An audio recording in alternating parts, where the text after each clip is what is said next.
Hello everyone, welcome to Wayback Wednesday with MMORPG.com. I'm your host, Rob Blashley, aka Graculin. Tonight we are featuring Vanguard Saga of Heroes, and with me from Sony Online Entertainment I have game designer Corey Lefever. Corey, you want to say hi to everybody? Yeah, hey Rob and everybody up there listening. How's it going? Pretty good. Let's see if they can hear you now. All right. Are we on? Testing. Anybody hear him? Hello?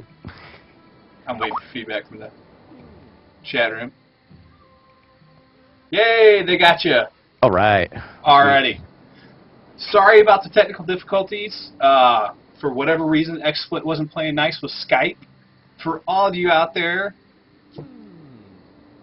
I'm not going to bash XSplit. But anyways, we'll continue on. So I just wanted to, real quickly, we had this conversation for a second ago, mention that Corey is a Dread Knight, and that's actually my player class of choice. And so I'm envious that you have all that nice gear. So, anyways, real quickly, Corey, you want to introduce yourself to everybody again? Yeah. So my name's Corey Lefever, better known as Saphos on the forums. I've been working at Sony Online Entertainment now for going on almost 6 years.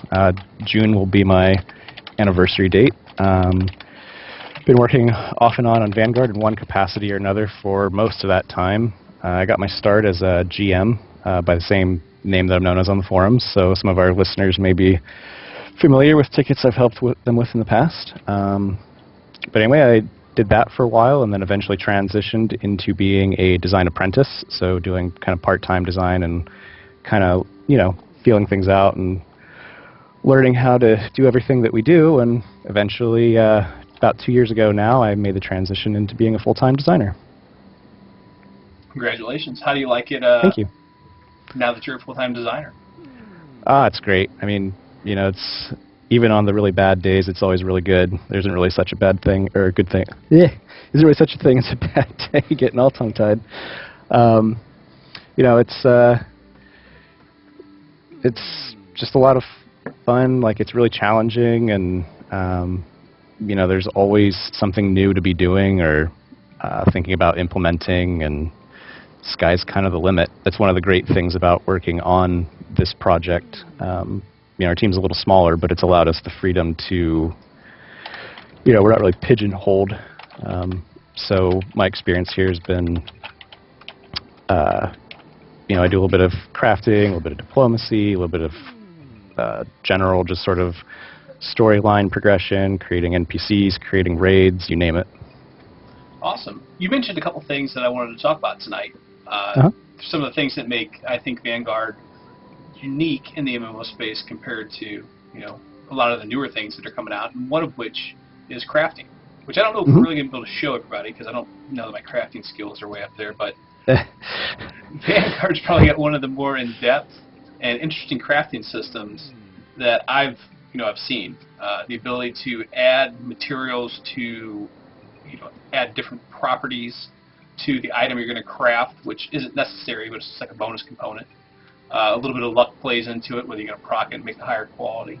You want to kind of talk a little bit more about it? I don't want to steal all your thunder. Oh, yeah, no worries. Yeah, it's crafting in Vanguard is, I don't know that it's 100% unique. There's other MMOs that do similar things, but it is, you know, it's its own beast. It's its own game on its own, and it's pretty in-depth. As you mentioned, there's a lot of different effects you can add to most of the crafting items, like in the case of weapons, jewelry, and armor. But yeah, it kind of all begins with harvesting or finding harvested materials that other players are willing to sell to you or trade to you. And then it goes through a refinement process, and then it goes through a finishing process. And then you have the option of doing upgrades along the way with those. So you can really kind of get in there and really mix and match your stats to kind of cater to, you know, what you want to do with your particular class or playstyle. Anywhere from, you know, any number of resists or stats, procs, as you mentioned. There's also continental effects. So, you know, if you do the quests for, say, Thestra, for example, you get one set of continental effects that you can apply to your crafted items versus Kalia and Kojin each have their own unique ones too. So there's multiple layers of complexity to it, and unlike other MMOs where you would sometimes just get the materials, pop them in a box, and hit go, it's a little more active than that, and you have a lot more say in what you can create. My guys on Thestra, I'm still trying to figure out my continental combinations there for crafting. Not way up there yet, so but I'll actually just log in the game and craft for a while. Nice. And leave and just do that, and not necessarily go through my adventure path. Real quickly, I want to show everybody two. I just kneeled down, didn't mean to do that. All the different equipment slots you have. So one of the, as far as progression goes and getting gear to level your character, to make your character more powerful, it's not just your adventuring gear that you can get. You've got your crafting equipment, your harvesting equipment, your diplomacy equipment, your mounting equipment. It's just and then appearance. I can't even just what is that? 4, 5, 20, 40, 68. There's like 100 different items that are unique slots you can fill across the different sets that you have. Oh yeah, it's there's never a dull moment. Like you can always find something to fill in one of those slots, whether it's from adventuring or crafting or diplomacy. There's a lot to keep you busy for a long time for sure. I usually get distracted with diplomacy myself. Well, it's great that you mentioned diplomacy, because speaking of which, we're standing at Haruji Four Waves, and he's the diplomacy instructor. So I did pick up the quest at we're on the Isle of Dawn. For anybody that's curious, it appears that this is just a new starting island. I don't know that I want to say necessarily new, but more of like a Isle of Dawn is like a joint starting zone for people that don't want to start off on like their racial start area on Thestra, Aquila, or Kojin. Yeah, so the Isle of Dawn was something that was originally created a few years ago as part of our trial experience. So, long before we went free to play, players that wanted to just kind of download the game and check it out free for a little bit could level up here to level 10 in all 3 spheres. They could experience crafting. The diplomacy and crafting and harvesting are laid out a little bit intuitively here. Kind of being thrust into one of those other 3 starting areas, whether it's Tersh, Shang Village, or Cliffs of Gelgad in Kalia. Those are very open zones. It can be a little intimidating at first. We usually recommend people check this out just to kind of get a feel for what the game's about. If you're coming, to us for the first time or coming back even from years away, it might be worth checking out. I really enjoyed my experience in Thestra. Oh yeah, I like Thestra probably the best myself. I like the kind of European fantasy, but it's kind of cool also seeing the kind of Asian and Middle Eastern themes as well. Killing the bugs that are trying to eat my plants that we had to use to make what was the salve to cure the poison for the scorpions that were poisoning everyone. So. Yeah. Kalia's a dangerous place. Everything's poisonous or wants to eat you. It's kind of like Australia, I suppose.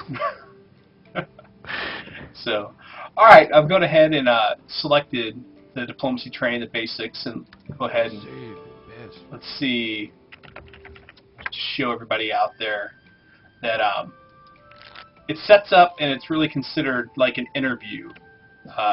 You have different stages to the conversation, and it seems kind of like a mini card game the way it plays out more than, to me. So, I mean, do you want to kind of explain it? You obviously probably can do a little bit better of a job. Yeah, it is, as you said, it's presented in the UI elements as sort of like a mini card game. As you're winning the conversation, you have your dialogue points here on the far right. You want to burn your opponent, like you want to get to 0 before your opponent does. As long as it's on your lower half of the ladder there, you're in control of the conversation, and you can speak or listen depending on how you need to move, how far you want to move down the ladder. That gauges your control of the conversation, and as you have that between each round, you will get more dialogue from the NPC. Obviously, you want to try and get through to the end, so you get the full dialogue, and you kind of see what the NPC is trying to tell you, kind of wrangled out of them, is the idea. We're going to listen this time and see, because we're actually ahead of the opponent. We've got the little slider down on our side, and it's 4 bars in, and we are down to 8, so we're kind of in control. Mm-hmm. You want to pay attention to the different expressions, the 4 colored buttons you see there in the middle of the UI, the like demand and flattery, inspire, and that. Those are like your resources. You'll see on each card there's a cost that has, well, not all of the cards have a cost. Yeah, the early cards don't have a cost associated with it, but if you do look, you'll notice that they grant your opponent a number of resources by using them. Correct. And yeah, sometimes it's good to play cards that counter those. You don't see that so much at the lower levels. Like, it isn't really until about like level probably 8 and above that starts really kind of coming into play, where you want to play cards in your deck that chip away at that too, to deny your opponent resources. I really liked it, I think, because I was a big Magic nerd growing up, and still am, but yeah, it's kind of appeals to the card player in me. Yeah. So at the bottom, the cards are like 3/3 and 5/5. Those are the rounds that it takes before you can reuse that card. But like the bit of charm, it's a 2-4. What is that, like, if randomly it picks between 2 to 4 turns before you can use it again, or depending on how many times you use it? Okay, so it's a random factor by using that card. Uh-huh. All right. And then there are also times where, depending on who you're talking to through diplomacy, that it will not allow a certain resource to be allowed. Yeah, when you start a conversation, like when you click on the conversation node to begin the particular diplomacy conversation, you'll see the expression buttons there that are allowed. Mm-hmm. So you might, it'll generally always be 3 or 4. Like, you'll either have all of them, or you'll have a combination of the 3 or the 4 available to you. And then you can kind of see that before you click on it generally, and kind of strategize, okay, well, I can't use Inspire this time, so I'm going to load up on everything else, like my best cards from the other 3 expressions, sorry. All right, and I'm trying to remember where it's at. It's not in the quest log. Where our card deck, it's in the abilities in diplomacy, and then we can see our deck of cards. Yeah, if you press P as the default keybind and go to Diplomacy tab there's a little strategy button towards the bottom of the page there, like kind of middle bottom, and you click on that, and then you can scroll through your Diplomacy and put them in your tray there. As you level up, you'll get access to more cards for your deck as well. And you can also get it through doing certain achievements in game, correct, that aren't related to diplomacy, where you can earn diplomacy expressions, I thought, as well. You can get cards from other mobs and sometimes from quests. Like, a lot of the earlier diplomacy quests will provide you with cards. But for the most part, yeah, you have pretty good access to a lot of the cards to start with. We won because we're a smooth talker, apparently. Yeah. And, all right, so let's go before we lose. Because if we stop after 1, we're undefeated. Right. We're top of the world now. They can never take it away from us. Yeah.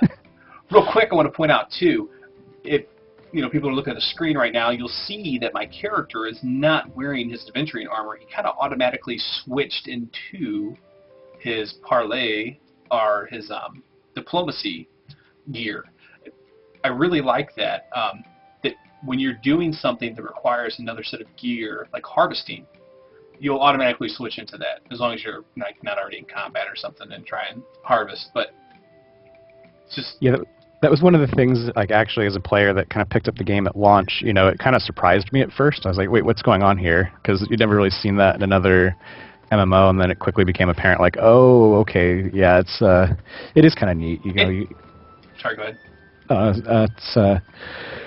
a lot of the diplomacy stuff and the kind of higher level crafting gear also have really cool, kind of unique looks, so it's kind of it's fun to try and collect that too, in addition to progressing in them. Yeah, it took me a few minutes to realize what was going on when I first started playing the game. I was like, wait a minute, why am I in street clothes? I just got, it's like I didn't do anything. I just talked to some guy, and now I'm not wearing my armor. It's like, what is? Yeah, what happened? What happened to my hobgoblin killing gear? Now I'm what? What's going on here? Help me! Yeah. So, okay, we've talked a little bit about the crafting. We've showed them the parlaying, the diplomacy. We're on the Isle of Dawn. What else is really kind of unique to Vanguard, or that you guys have been working on that you'd like to talk about? Okay. Well, most recently we've been working on Old Targanor. That is a higher level zone. It was one of the higher level launch zones, I should say. It was kind of primarily aimed at like the mid to high 40s and level 50 characters. It's the northwestern part of Festra. We can actually go there if you'd like. And sounds like a great idea. Yeah, let me fire up Wait, the old magic GM wand. Yeah, old GM hacks. But anyway, it's overrun with undead these days. Centuries ago, it used to be known as Targanor. Now they call it Old Targanor, since everyone was chased out and relocated to New Targanor, or at least everyone that was fortunate enough to escape the wrath of the undead that were invading. So we're going to be revisiting it from a story point of view, and I don't want to give away too much yet on it, but we're working primarily on one of the sub-levels of the zone. There's a keep there that it always had content in it, but it didn't really have quests to kind of direct players there, or really much incentive other than just kind of, like a lot of places in Vanguard, you see something cool and you want to go explore it. So now we're giving it a little bit more means, like a little bit more reason rather to go there, and we'll be releasing that here probably very soon. Let's see, did we get you there? Let's see, it looks like you're loading. Yeah, so we have the ruins of the once grand city out here. As you can see pretty early on here, there's a lot of undead. Here we go. I'm alone and it's scary. Oh, a knotted pine tree. Yeah, for those of us with high lumberjacking skills. Which would not be me. Yeah, now, me neither. You could initiate the lumberjack, and I could still assist you, correct? I just won't receive any resources, but you would actually have the chance to get a higher grade of resource.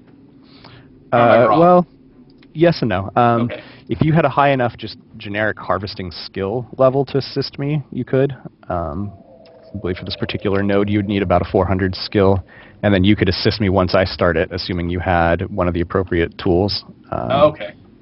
If you had to...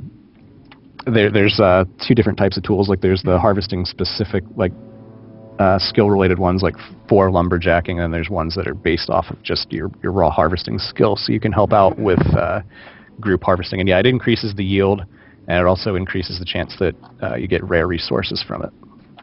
I'm a fan of that. I'm a fan of something as simple as harvesting, actually encouraging people to play in a group. People in a MMO actually grouping to do things other than like, the end or elder game content, so to speak. So, a little something here for you, a little flying mount if you want to hop on and take a look at things from above here. Oh, look at that. It's a mean looking mount you got there. I don't know that I did it right. I think I might have messed it up. I had the mount in my inventory. I clicked on, I probably need to go to the mount tab. Yeah, it should be defaulting your mount tab. There you go. Yeah. And then if you just move forward and double tap on the space bar, you'll have a How did you know my favorite color was green? I didn't actually. I was like, this one looks cool. Let's go with it. And I figured you were playing a ranger character they set you up with, so let's do something ranger themed. Sounds great. This is a really cool looking dragon egg going on here. He's got like maple leaves. Is he a Canadian dragon? He's it was something that we came up with for a marketplace. It's based off of like one of the springtime sales that we had. So we're like, oh, let's throw some leaves and, kind of make it look all green and, kind of lifey. Let's go with it. I've just been informed that my favorite color is supposed to be olive drab because of my previous profession. Which direction did you head? Because apparently I'm not behind you. There we go. A little bit lower there. There we go. So yeah, when we get to revamping this place for the live servers, it's going to be based around here, which is the Arclight Abbey. The ghosts, there's like some spirits in here currently, and they tell a tale of having been overrun by the undead when the invasion hit. And they perished here, and for some reason, unlike the rest of the city, like where people were slaughtered, they did not become kind of mindless undead. They still, it still sucks to be dead and undead at that, but they still have some of their faculties. Yeah, they still have some of their faculties, and they're friendly, and they remember a bit of their past lives. So we'll be delving a little bit around that, and kind of putting things into a modern context with the Carthian, which are the primary... One of the primary bad guys that you learn about as you progress through the Thestrin content. Okay. Will you have to earn like some kind of reputation with these guys? Because I know now when I'm like mousing over them while they're neutral, it's not like I can interact with them other than try to attack them. Besides this guy right here that's translucent, the Spirit of Allegor. The way these guys are set up, so there is sort of like a hidden quest of sorts here. It begins with speaking with this guy. Not all the quests in our game have like the shield bangs over their heads for the NPCs. Sometimes you have to actually kind of explore and talk to the NPCs first before you can unlock it. And this is one of those cases. So if you speak to him and go through his dialogues, he'll point you at some of the other NPCs and they'll refer you to the next guy and so on. And then as you're adventuring out here in the fields, you'll find some drops. There's some vague references to it. And then they trigger events down under the keep, which is also going to be, again, part of what we're currently working on. So is this part of the previously mentioned Golden Path system that you were working on? No, this is actually quite a ways after that. Okay. The Golden Path, as you mentioned, was sort of, I don't know, it was kind of interesting. A lot of games, they have like a straight progression of, you start here, and you're here for 10 levels, and then you go here for 10 levels, and you go to the next place for 10 levels. Well, in Vanguard, being the open world that we are, we do allow you a lot of freedom to go and explore, and, you see something on the horizon, you can go to it, generally speaking. Very few exceptions where we have anything that prevents you from traveling to the next spot. You might need a flying mount to reach some of the places, but generally speaking, you see it, you can go to it. That can be a little daunting for people sometimes because if you start out in one of those newbie areas and you kind of are adventuring through there and you want to go exploring, the world being open, you can go back to your own race's starting area for the most part. There's a few ones that were closed for part of the free-to-play transition temporarily, but in any event, the Golden Path that we put in was more or less just a suggestion. It's not kind of a rails-on progression like a lot of other games tend to provide. It's just to kind of provide hints at where you may want to go for your level range and tell a story along the way. Where is that initially accessible at? Like, how would I know that I can all of a sudden start participating? Is that sort of like an achievement system that kind of slowly has like a soft hand that guides you? Or is it more like a, quest chain that you initiate somewhere? Yeah, after you finish your newbie area, there's a pointer quest. So like if you finished up all the Tersh quest lines, there should be a pointer to take you to Aughrim. And then you meet up with a relic collector there, and he sort of kicks off the quest for you. And anyone at any point can pick it up. Level 10 is the minimum, but if you're higher level, you can follow the chain all the way through. And it gives you a couple options. It just points you towards different paths along either Kalia or Thestra for the most part, because Kojin, being small like it is currently, stops around like early level 20. Right. I would like to point out that I think that you tried to just watch me die by that festering soldier. You're just like... Well, I didn't, I'm a dread mate. I'll step in when I feel like it. I appreciate it. Probably I die on these, so... I'm glad that it wasn't on the first mob I attacked. Though I have a feeling that if it would have been one of these Forsaken Trolls, that might have, well, he's only got 2 dots over his head. Yeah, the undead that are up above here are kind of weaker. They're, for the most part, the more like mindless grunts for the Carthian faction. So they're not really too powerful.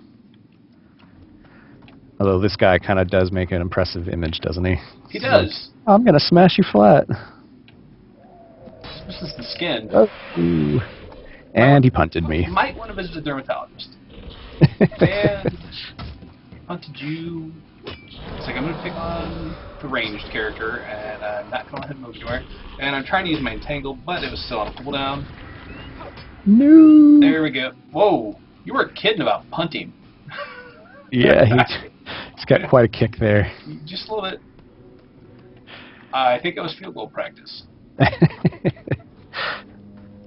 Maybe you could teach our chargers a thing or two. Yeah. Yeah. Yeah. You got a Manti Teo. You're all right. Yeah. Have fun with that one.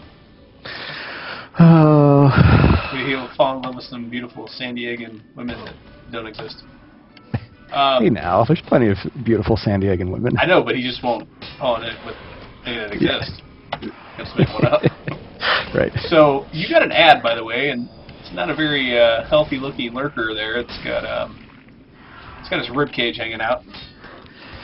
Yeah, you know those Carthian, they do really weird things. They animate and remake just about anything they get their dirty little paws on.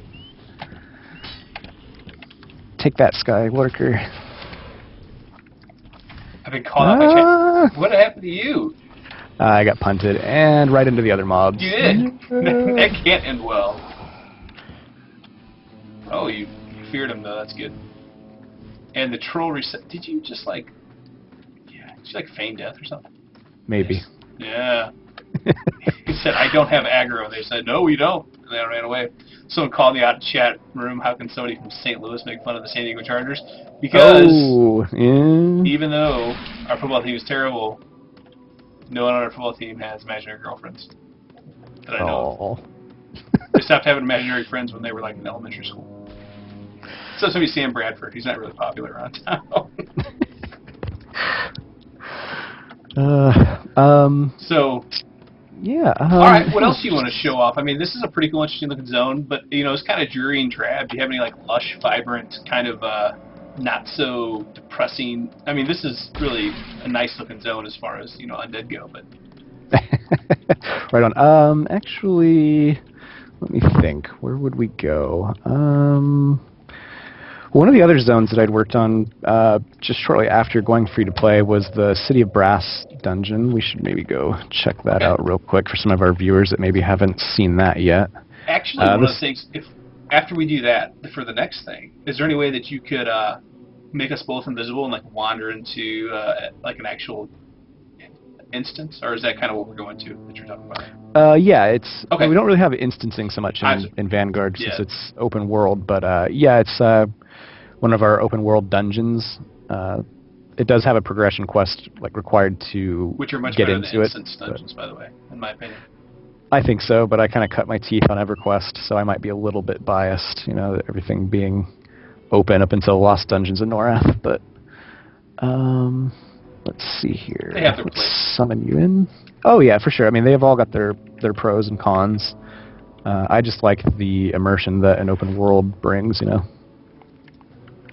And I'm kind of a completionist by nature, and I love exploring, so that's... Hey, you've got plenty of landmass in this game to explore. Oh yeah. I mean, to think we've launched with 3 continents, and we haven't really had to add anything other than some more housing chunks to that yet. So, yeah, we've still got plenty of things to work on as well. Like, the world is just... There's not enough hours in the day. We could literally be working 18-hour days probably for a year and still never run out of things to do. So we're going to fly over to the portal up here and go on through and say hello to some Ifriti. Sounds great. They're not really good hosts. They're kind of a grumpy lot, but maybe not so great. It's Zool. okay. They're... You guys watch a lot of Ghostbusters? I can only assume that the original designers must have, yeah. Let's pop through here. Are you the keymaster? Boop. Oh. I can't do a flying. That's not good. Let's see. Okay, so I'm gonna pop myself through the portal here since I've done the quests on this character, and then I'll pull you through. Alright, sounds good, because I'm apparently wondering what I should do next. Yeah, no problem. Let me call you down here. Do I walk through the portal? Or flaming, fiery, spinny things? Yeah, so here we are. And then this is actually on the plane of fire, kind of an alternate realm within Telon. This is where the Zol Afridi make their home. They were banished here centuries ago after they tried to... basically, there was like a king centuries ago that struck a deal with Zol, the master of the Afridi, and the king reneged on his end of the deal when it came time to pay his end of the bargain, and just keep things kind of cliff notes here. And, you know, the Afridi got really mad and came to punish him and kind of all of Telon as part of that fallout, and the gods banished the Afridi here to prevent them from kind of annihilating the rest of Telon. And with some recent events that have been going on in the Pantheon of the Ancients, where you interact with like the avatars of the deities, they've been kind of distracted of late, so their hold on the place has been weakening, so it's allowed the Afridi prior to the game start and in current timeline to start bleeding back through into Telon. So who's the big bad in here? Like, obviously there's a lot of big, literally tall bads, but like, sure. Who's the penultimate bad guy? The bad guy in here is Overlord Tyrius. He is the primary boss of this particular realm. There's about another 12 bosses in here that you can fight as a group, and there's also a raid encounter aimed at 12 men. So if you have two groups of your guildmates and you feel like tackling something a little harder, that exists as well. Since this is, you know, you said this was an open dungeon, what's preventing, I mean, can you just throw as many people out as you want? Or is there something that's limiting the amount of people that actually be in the zone at the same time? Well, we do have a kind of group ownership mechanic, so we can limit the number of... Oh, here's one of our traps. We can limit the number of players that can fight a particular target and get credit for it. I mean, you could come in here as a guild or work in concert with a couple other groups and have people kind of helping you progress through it. But really, for the most part, since it is aimed at a single group, they're going to be the only ones who get credit for it, like whoever engages it first and does enough damage to get ownership.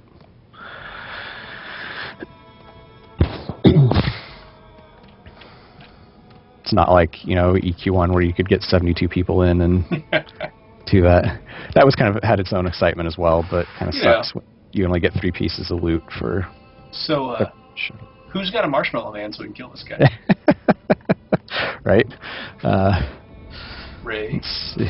Here we go. What'd you do? I couldn't help it. Ray. Stay puft, marshmallow man.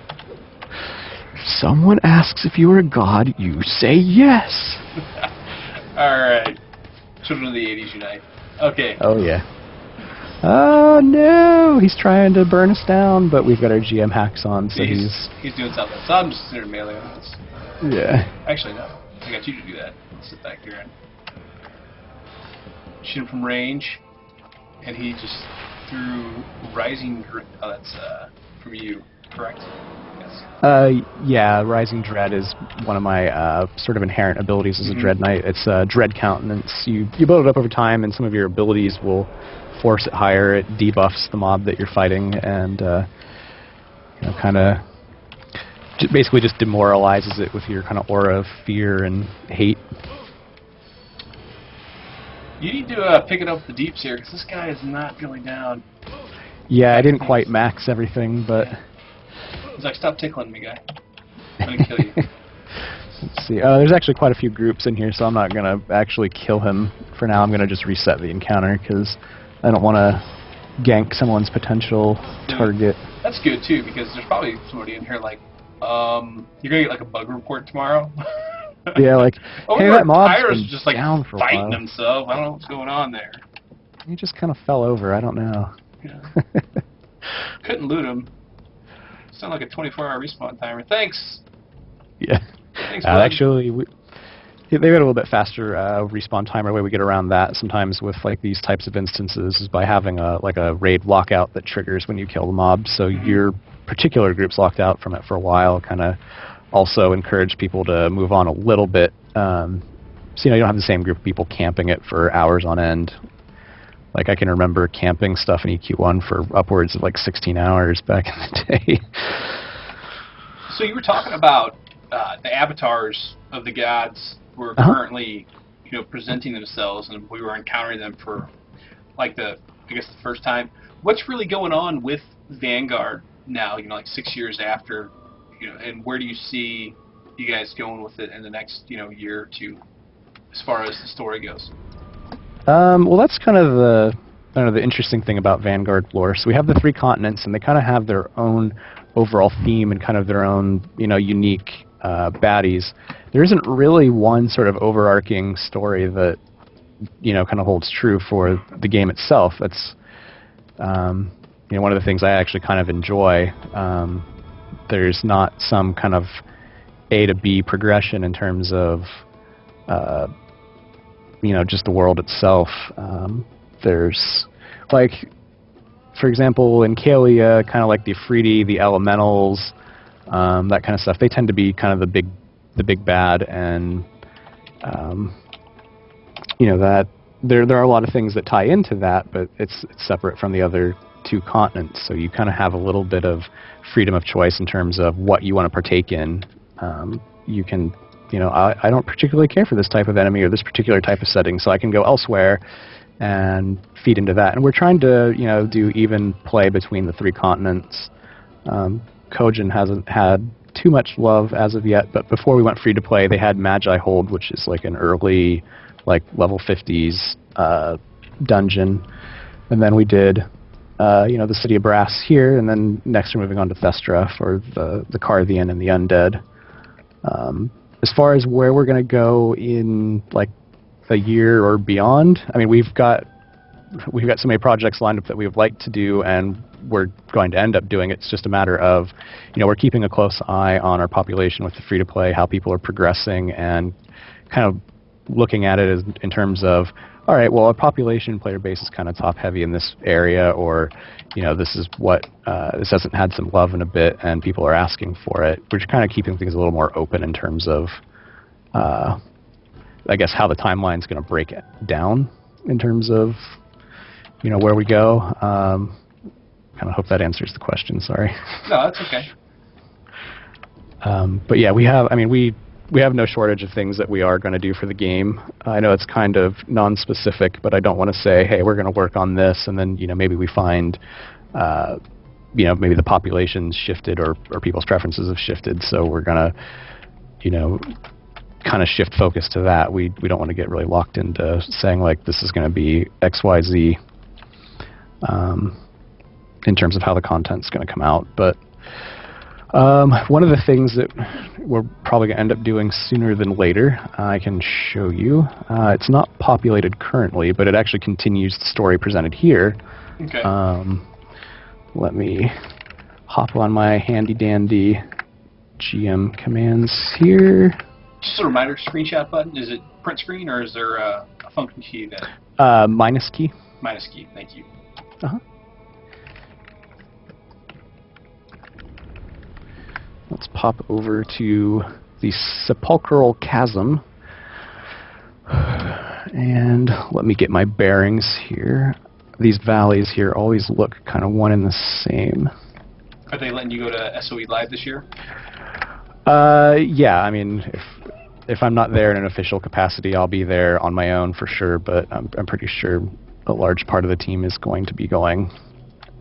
We're going to be doing panels and all that. I don't want to talk too much about that yet because we're going to reveal the nature of our panels and what we're going to be doing here shortly, but yeah, we're definitely getting things on the books for that. It's coming up soon. Yeah. Heck yeah. August 1st, so or 1st through the 4th. Yeah, it's coming soon. Be here before you know it. Yeah, that time just keeps marching faster and faster. It's that time of the year. 3 right around the corner, less than a month away. Yeah, last year was such a great time. Like that was my first time actually going, and I went in official capacity. I was kind of nervous. I didn't really say much on the panels, but this year will be better. Don't look at me. Oh, not quite that bad, but all right, here we go. Let's pull you in. Just looking at the other guys answering the questions. Yeah, what he said. That's great. Exactly. Okay, so here we are, Sepulchral Chasm. We got this kind of cool statue here at the end of this valley, and through here we actually will find the entrance to Zul, the head of the Afridi that we mentioned earlier. We're going to eventually be pluming the depths of his realm. You know what you should do? There's like a little Easter egg. You should make a New York skyscraper, and like hide it something, just like the outline of it. Get one of our artists to work on the like New York skyline somewhere in the back of like one of the and then behind one of the chasms. That'll be his iron building they used to build the gateway to Zul. Yeah, the greatest Easter egg ever. I don't like to try to bend too much like popular culture into things. We've had enough of that in the past. I try and keep that away from there. But yeah, who knows? It's good to throw a little bit here and there. So this is the portal into his realm, and it does require a particular quest. It kind of boots you out. Currently, I'm going to give you a flag for it to get in.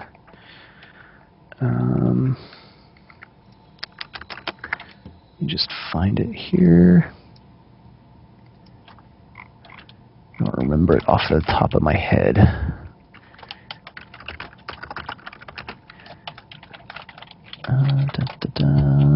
Sorry. There we are.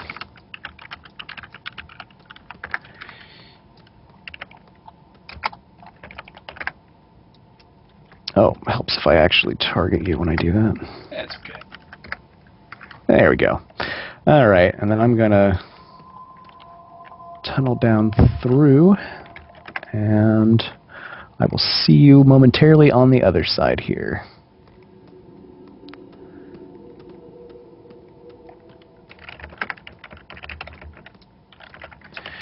All right. So this is one wing from the Cave of Wonders, one of our eventual raid dungeons. When it does release, it'll be aimed kind of at the 55 endgame crowd. It's been a while since they've had a dedicated raid dungeon. The last one was Ancient Port Warehouse in 2008. And it's a massive place, and it's kind of a massive undertaking to actually populate all these in the open world and fine-tune it and all that. And these are designed for 12-man? 24-man. 24-man? Yeah. So we don't have any population in here yet, but this is kind of a sneak peek of what the actual geography looks like for one wing. We can actually kind of progress our way through the rest of it here. It's a little bit of a maze, kind of one area looks like the next. I'm trying to just head down. Yeah. Well, actually, we want to head up in this particular case. Oh, for that's the most awesome. part. Yeah. It's okay. I'll pull you along here in just a sec. Okay. Unleashed will be hosting Get Your Griffins Monday nights, 8 p.m. Eastern Daylight Time, May 20th. Creepy Cadavers, Cath Run. There you go. Yeah, they've been doing a lot of streaming lately. They have their Rook show where they do their raids, kind of amateur hour stuff, see what kind of things they can kill and how many of their own players they can kill along the way. Sounds like it's a lot of fun. Oh, yeah. So this is just begging for kind of a cool encounter to be placed here. Yeah. Let me find. There's kind of a more lush area, like one of the central areas. It's one of the more visually striking areas in the game, I think. Okay. Let me put on my GM hacks and find my way through. Don't really spend a whole lot of time poking around down here currently, but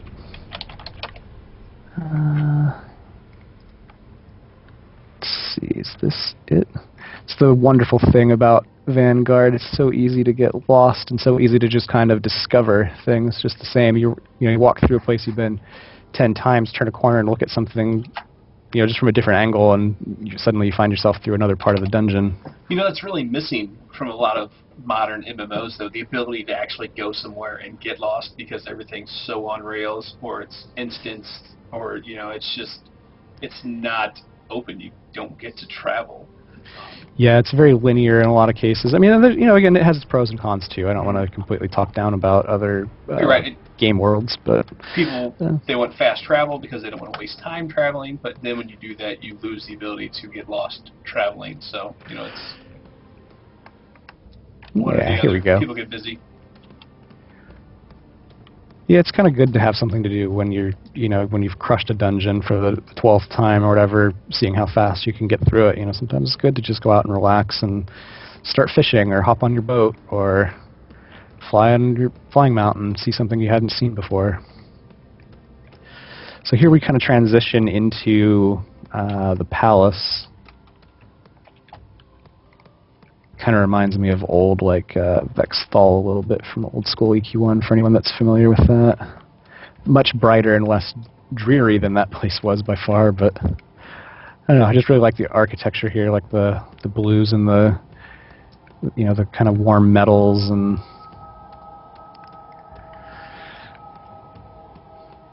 definitely one of the cooler looking places in my opinion in our game. No, yeah, it's very nice. I like the blue, the color. Just kind of take it all in. Get the oh yeah, for sure. I'm gonna run ahead and see if I can find the gazebo area. I was talking about, kind of like this oasis area real quick.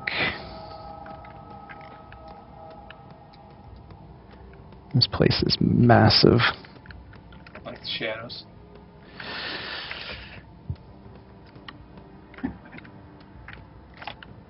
And let's see, did I find it?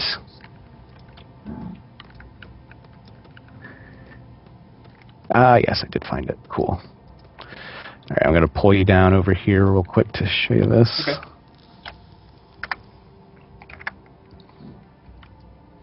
So then we kind of leave the palace area behind us here and transition into the kind of center oasis.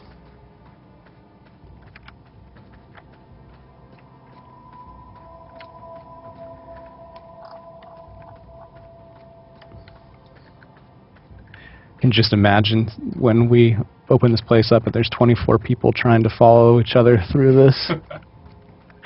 Herding cats. Yeah. Oh, this is nice. Nice vista. Yeah, I like the sky above and the waterfalls and the whole bit. I don't know.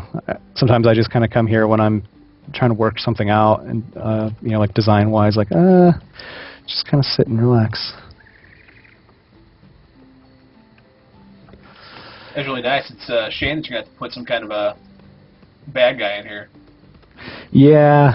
We'll probably do something a little different, maybe with this particular dinosaurs open area here. Yeah, but you should definitely do dinosaurs. Oh, I love dinosaurs. This is like a lost oasis that's been untouched world by people for years. And there's the first thing you see when you come out is like a pterodactyl flying around in here, like. That'd be so awesome. Yeah. And then down here there'd be they're not dinosaurs, they're not fish. I don't know. I was watching Dinosaur Train with my daughter the other day. There's some kind of fish you could have down here that would be, it's not a dinosaur, it's a fish, but it's huge. It looks like a dinosaur. And then they're kind of coelacanth looking things with not quite fins, not quite legs. Yeah. And then you could have something. There you go. Heck yeah, ship it. Let's make it happen. Exactly. Just put my name in the box. Give me a credit. Right on.